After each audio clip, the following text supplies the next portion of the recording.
I think every business owner or business leader will agree with that statement is that the easiest and the most reliable way to get amazing talents is to work with your network and your employees' networks. And that's where social can do amazing things. I'm Jonathan Gandalf, and welcome to the Content Cocktail Hour, powered by Audience Plus. Our mission is to shake out the deepest secrets of B2B marketing professionals and stir up fresh conversation, all to help you connect your brand with the right audience at the right time. Let's raise a glass. Welcome back to the Content Cocktail Hour. Jonathan Gandalf here, co-founder and CEO of Audience Plus. Today, I am thrilled to be joined by another co-founder and CEO, another marketer turned founder turned leader in the MarTech space. I think this is going to be a really fun conversation. I'm thrilled to be joined by Emeric Ernoult, co-founder and CEO of Agorapulse. Emeric, why don't you tell us a little bit about your background and a little bit about what you're working on now, and then we'll jump right into the conversation. Oh, my background. You want to start where? Super quick. I'm a lawyer by trade. I was trained as an M&A lawyer. I started my first business in 2000, so I've been an entrepreneur for 25 years. Agorapulse is the second product that I built. The first one was already social media and already a SaaS product, the one we started in 2000. So I've always been in SaaS and always been in somehow communities. It was called communities before, and social media. And Agorapulse. And so I pivoted a lot. I failed a lot, pivoted a lot. And when I was early on with my co-founder and we were like a handful of employees, I've always owned marketing and go-to-market. So that's the thing I'm from.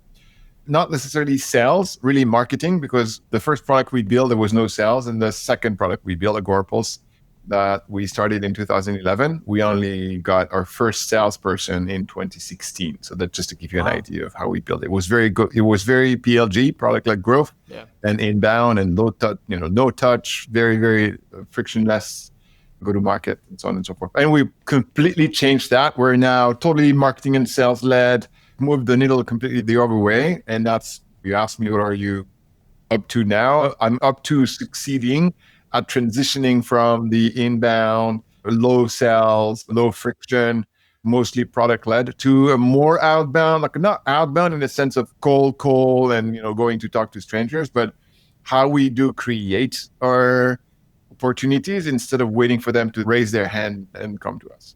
Yeah, I've heard it references inbound led, outbound is kind of the new trendy, buzzy way to talk about it. But there's a lot there. I think the social, some of the failures that you've had as a founder and entrepreneur, and then the PLG to marketing and sales led motion. I have a lot of follow-up questions, but this is the Content Cocktail Hour. So before I get to ask you those, Emeric, we always ask all of our guests, what are you enjoying drinking nowadays?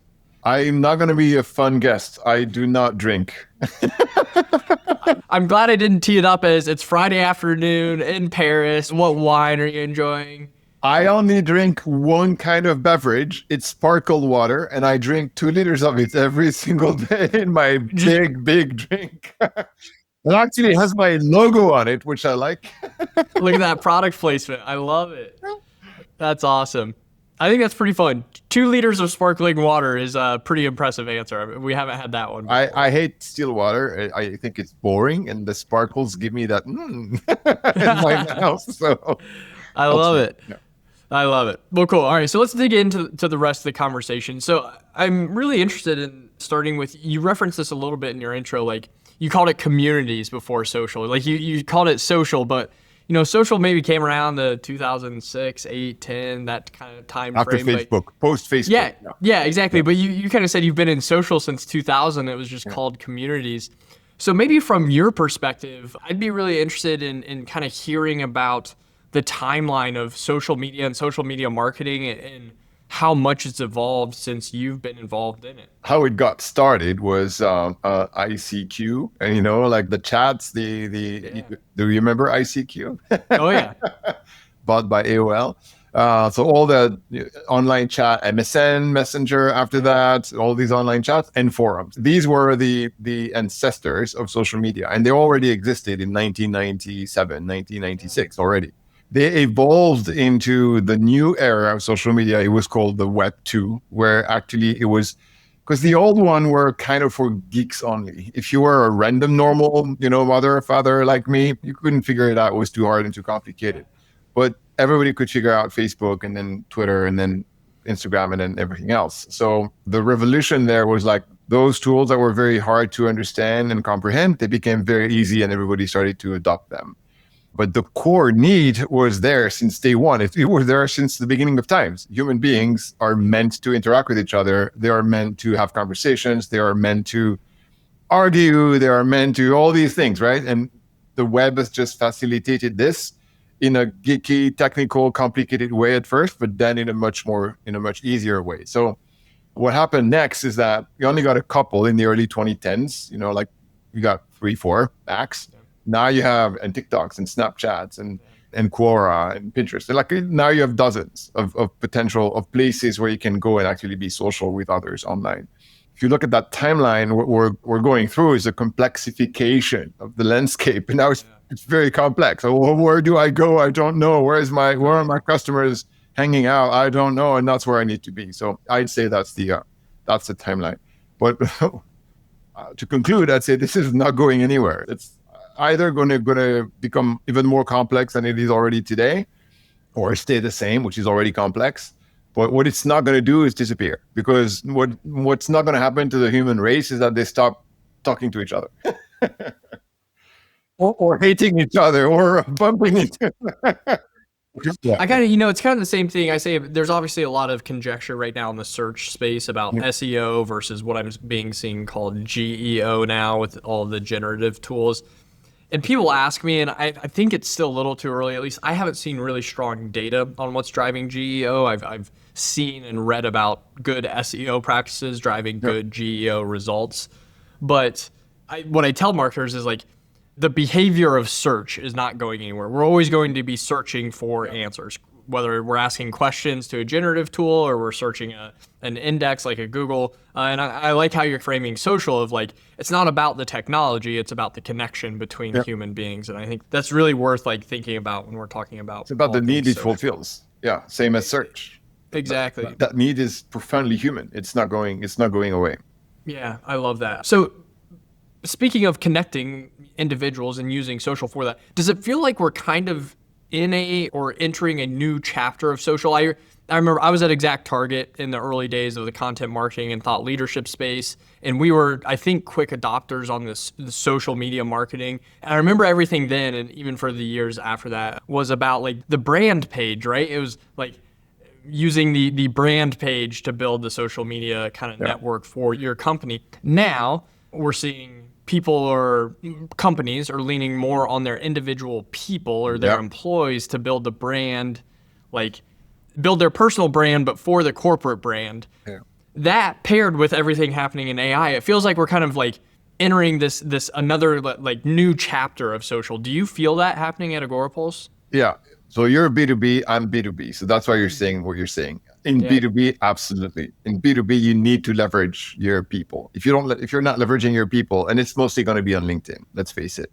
That is for B2B, the social network that businesses and their people are going to build a presence and credibility on.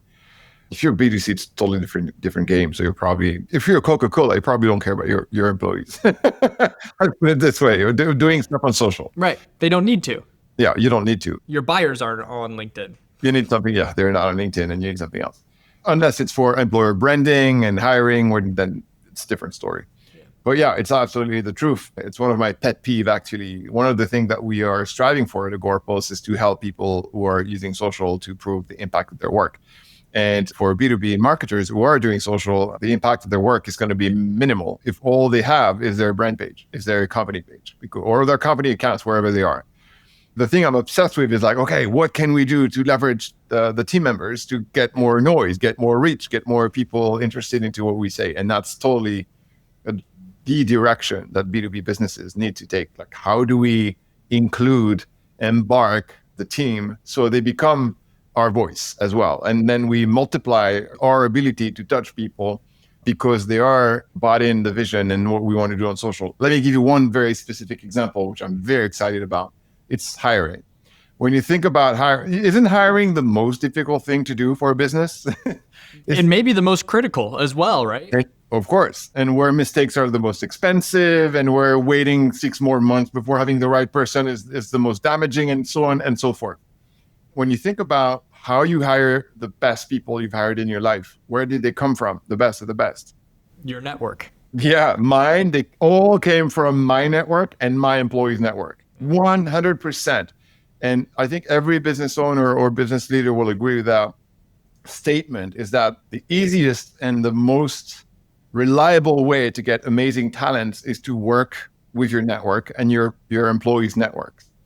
And that's where social can do amazing things. Because if you have a job opening for a web developer or a developer, and you ask I have 45 developers today. You ask your 45 developers, okay, guys, here's the job opening. I would love for you to promote it. And here's an easy way to do it. Here's the link, the text, image, all we can use. Please share it. Your chances of finding a good developer that knows one of your developers. Oh, I'd love to work with my buddy John from Agorapulse. Let's apply there because I'm fed up with the company I'm working for now. Your chances of hiring the best developer possible is multiplied by 10. We've actually conducted tests with that, and the results are staggering. It's so much better. You increase your likelihood to hire the best employees by such a magnitude that it's incredible. So that's one example of where leveraging your people on social media makes a huge difference. Yeah, I love that example. That trickles down, right? You get better developers, you get better product, you get better product, you get better customer. Like it all starts with that kind of network effect on social. So you mentioned something there, though, in that answer I'm going to grill you on. You said measuring success of social. I feel like there's a million different use cases for social, probably a million different ways to measure success. In the early days that I keep referencing, it was just follower counts and impressions and that sort of thing, which is probably still a part of the formula. How do you encourage your clients or just marketers in general to measure the impact of social? Well, first of all, I encourage them to be very clear on what they want to achieve with social. And don't have expectations that are crazy about it, and don't have expectations that nobody will care about. So when you set your expectation for this is what I want to do with social, don't go so high that you're never going to be able to achieve it and you're not going to be trusted. And don't go solo as your CEO who don't give a damn about what you're going to do with social. Hence, you have no budget, no team, no nothing, and it's going to be a waste of time. So find something that's interesting enough so the C-levels and the VPs and the leadership of the company is going to say, oh yeah, that's interesting. Okay, go ahead, pursue that. I like that. Here's 5K so you can do something about it, and stick to that thing. Don't try to be everything and anything to everyone on social, because you can't. It's easy to be on all networks. It's easy to post twice a day on each of them. It's easy to do videos and photos and text and carousels and reels and this and that. But if you do that, what are you doing? As any marketer would say, or any good professional would say, you're spreading yourself too thin, so you're not going to achieve anything.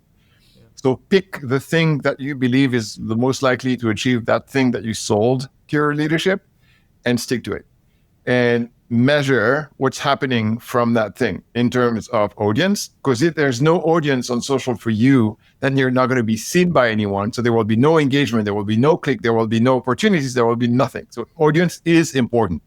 And it is vanity if it's the wrong audience, but if it's the right audience, it's not vanity.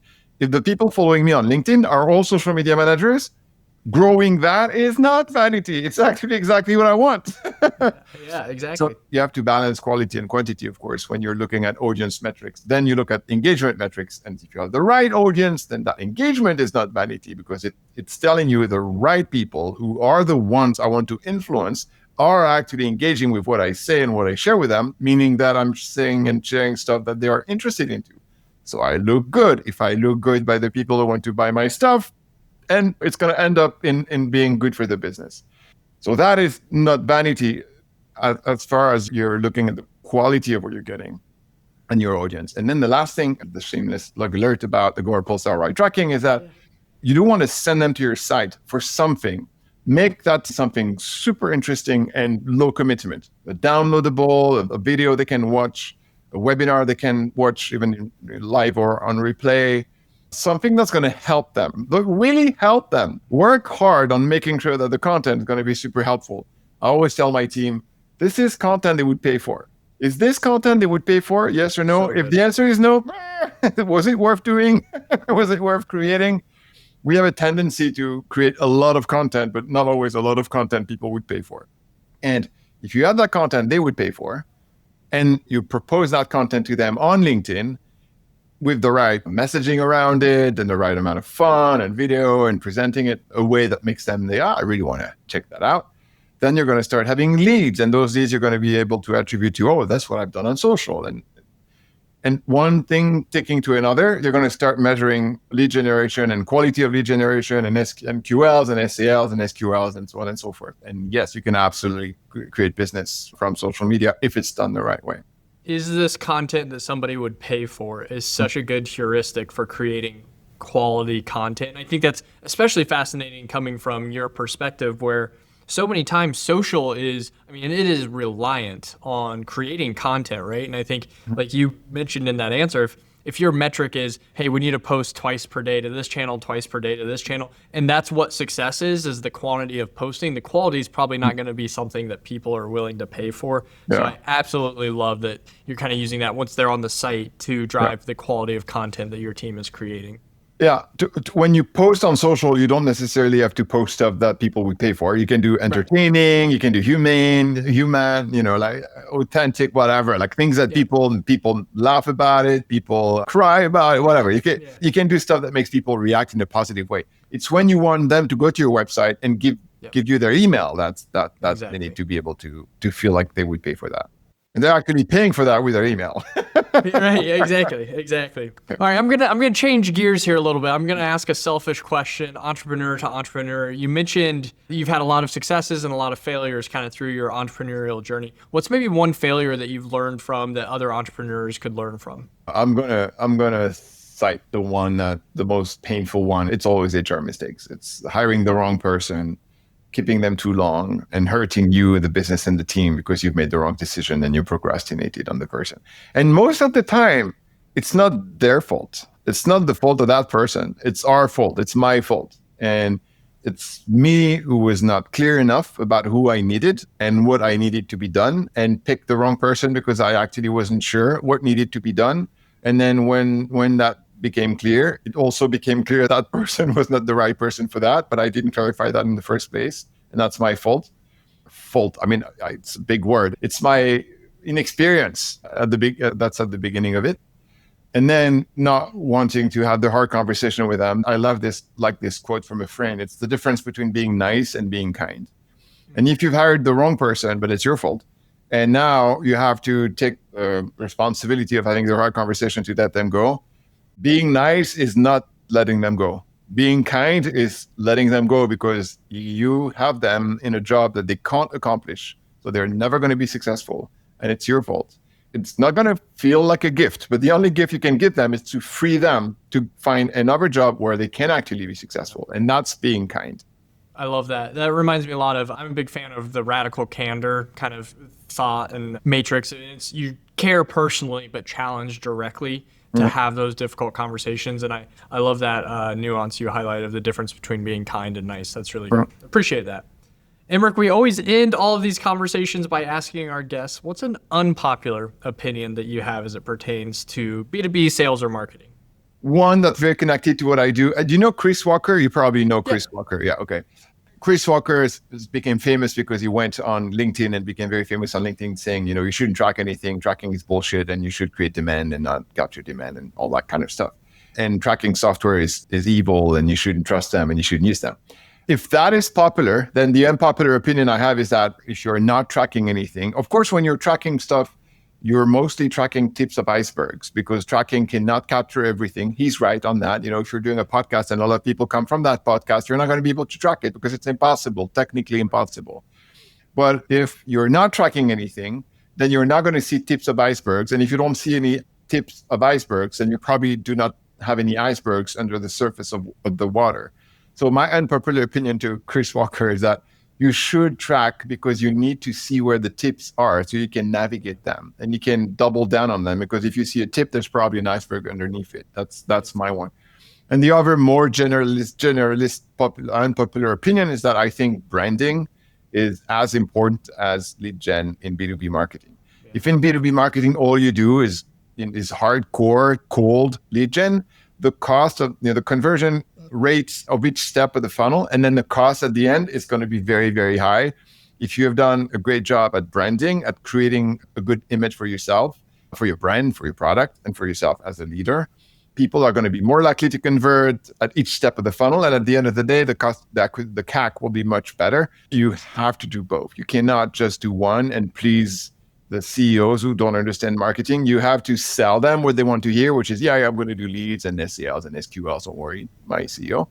If they're not marketer and they don't understand that, but you have to be doing the right thing on the back end, which is investing into the branding and the image of your company and your product. So when people land on your site, they're more likely to trust you and like you and go through the funnel. I love those both. I love those two opinions independently, but I like them paired together because it's interesting. You're like measuring everything, but also like branding is very important, which inherently is the thing that people always talk about in marketing being not measurable. So I like kind of the paradox of those two opinions, and I like that you believe in both. There are ways to measure it though. If you're focusing your brand building effort in one specific country, then you can look at the evolution of your funnel math in that country versus the others.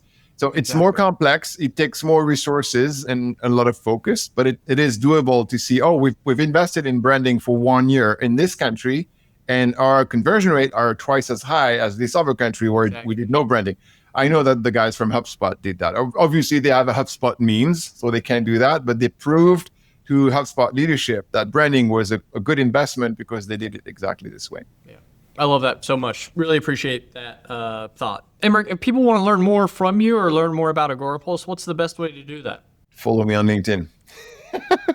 and reach out. If you want to talk to me, I will always respond to LinkedIn invite that have a note that says, hey, I'll listen to you on the podcast or that podcast. I always accept those invites, not the others, because I have too many I don't know. And I don't want my LinkedIn to become a zoo, but shocking. The social media CEO says connect with him on social media if you want to learn more from him. We could have seen that one coming. Emeric, thank you so much for your time today. To all of our watchers, all of our listeners, thanks for joining. I know we all learned a lot along the way. Until next time, same place. Cheers. Thank you. Thank you for joining the Content Cocktail Hour powered by Audience Plus. If you want to see more episodes or more resources curated for your role, join us at audienceplus.com. See you next time, same place. Cheers.